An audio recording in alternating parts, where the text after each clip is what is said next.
I ended up getting the stuff for my fork seals. I'm gonna change the fluid. I ended up going with this Mo tool. I think what was recommended in the bike was between a 5 weight and a 10 weight. I ended up going with a 7.5 weight, and I got the seals and dust caps right here. But first, I think we need to get this thing cleaned up. She's a little dirty. Yeah, she definitely needs a little cleaning. You can see that the fork seal's been leaking pretty bad over here if you compare that to the other side. Yeah, definitely needs a cleaning for sure. You can see all this grime on the side of the motor here. So we're gonna get that taken care of, maybe let it dry, and then get on with the fork seals.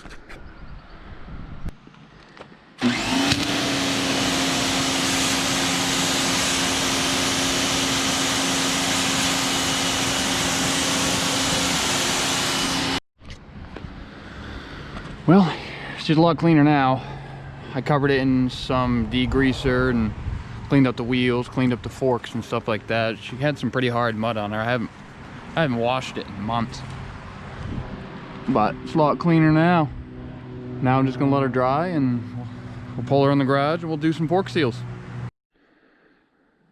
All right, so it's the next day and I got a little carried away with washing things with the pressure washer.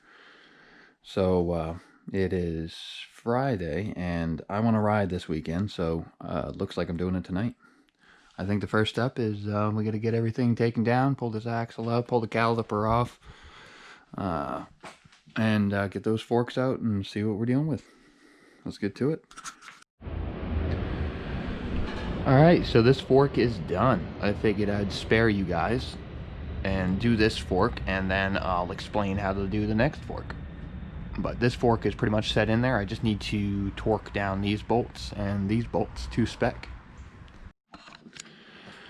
Alright, so to pull the fork off, on this side we need to pull off the caliper, we need to pull off this guard, we need to loosen these bolts, and then we need to loosen up these bolts up here. And then this whole fork should just slide right down, no problem. So once you get that loosened up, this should just screw right out of the top. And that whole casing should slide down. So there's a 19mm nut right here. And what we need to do is we need to get a wrench on that. And then on the top here, we need to separate that out so that way we can pull the spring out. So this just screws off here. We can set that right there. And once you pull this wrench off, you'll see that thing sink down in the center. But this should come right out. We'll just set that right there for now. And then there should be a rod here. This rod will come out. And then you'll actually see, so we gotta pump this a few times. See if we can get some more oil out of there before we turn it upside down.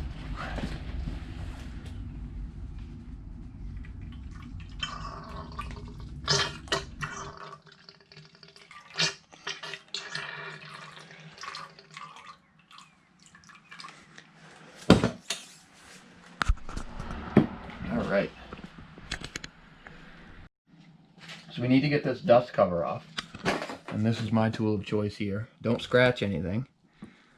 I usually try to wedge something right in there, and this is going to be replaced. So, and then I turn the screwdriver, and then that should come right out. So there's a clip in here that holds the seal in. Try not to scratch anything.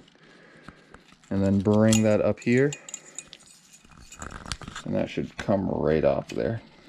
So once that clips out, you should just be able to give a good little tug and that seal should come out. There we go. So now we got to start pulling it apart, and I think the first thing is there's a plastic clip inside there, a plastic ring inside there. Then what we need to do is we need to pull this top piece off. There we go. Usually once you get enough over that lip, it's all right. So that should come off there. There's one, And then this should come off, and just pay attention to how these come off here. And then we get this.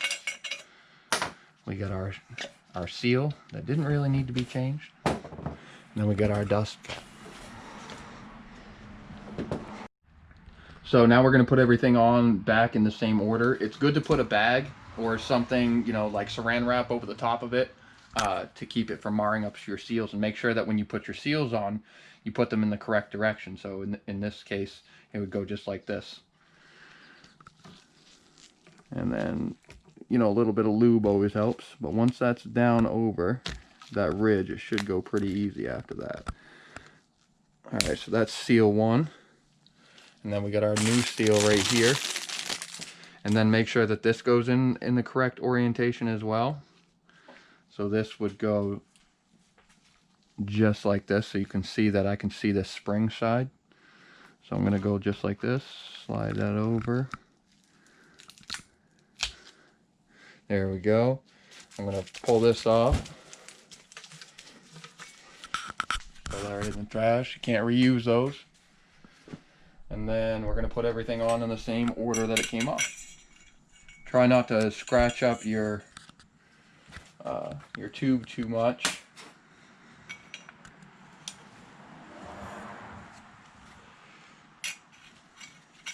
And then this one, the one that cut me 3 times. There we go. And then this.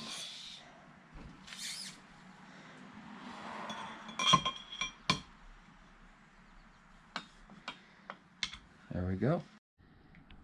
So the next thing that you have to do is we have to make sure that the seal is pressed in pretty well. So I actually made this tool. This is just a piece of a vacuum, a shop vac, that I cut and made sure that I didn't burr too much on this end, and then I cut a line up the center so that way I can stretch this. Oh, I might need another hand. So once you get that on there, I required a second hand. You place that down in there, and we want to make sure that we're not going to mar up that seal at all. So then I take it and go like this, and the seal is in. So then we're going to put the clip back on, which usually isn't too bad. As long as you have your seal pressed in there correctly, it should go in pretty easily. And then I'm going to take a small screwdriver and just make sure it goes down the rest of the way here.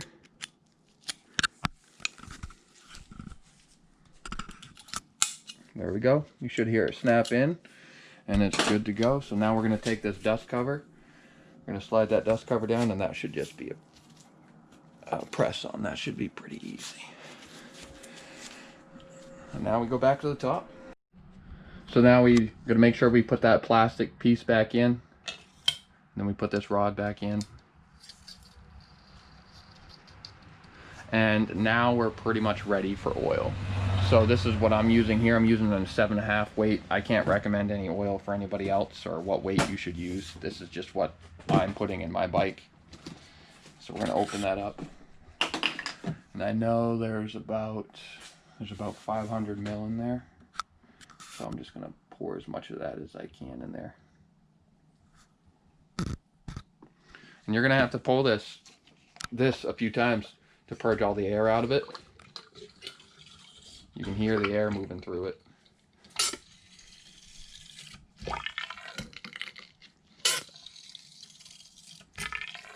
And you can see that the level has dropped, so I'm going to pour a little bit more in there.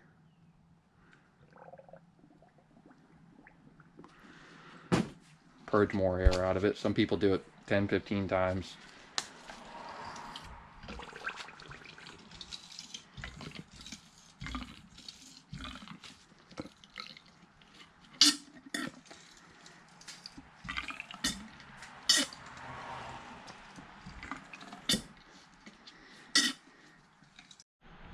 So now what we have to do is we have to fill this chamber with fluid, and we have to make sure that this has been fully purged of air. So you can hear that when I move it, you don't hear any more air moving around in the system.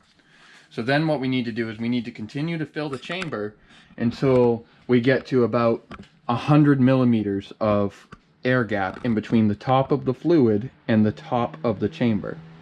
So for me, it's easier to just measure out a dowel, measure out what you need, and your measurements are going to vary. You just need to check your manual.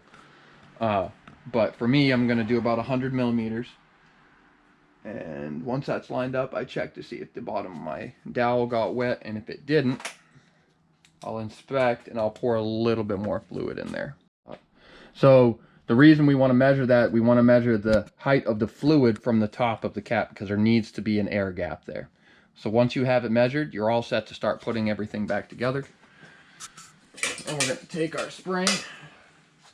And some springs have a bevel on the tops, like this one's really flat, and this one is not. And so we know that this one, this flat end, needs to go facing up. So we're going to put that in there. And actually we need to make sure that we pull the strut up first. Hold on.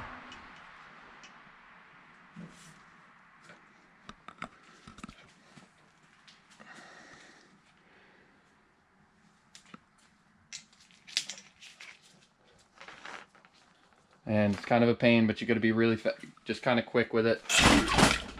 And then you grab it and get it up to where it needs to be.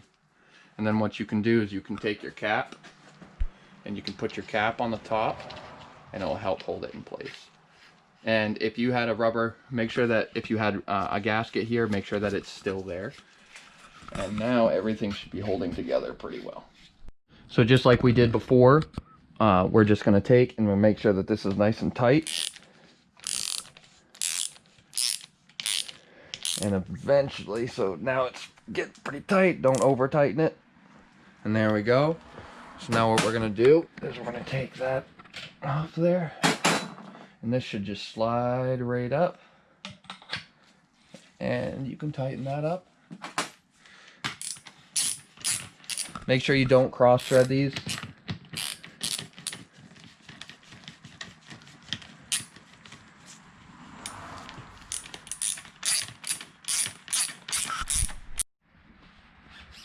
And once you get this sufficiently tight, you should be good to go. Make sure you put that screw back up in the top, and that's it. All right, and she's all back together. She's ready for a test drive.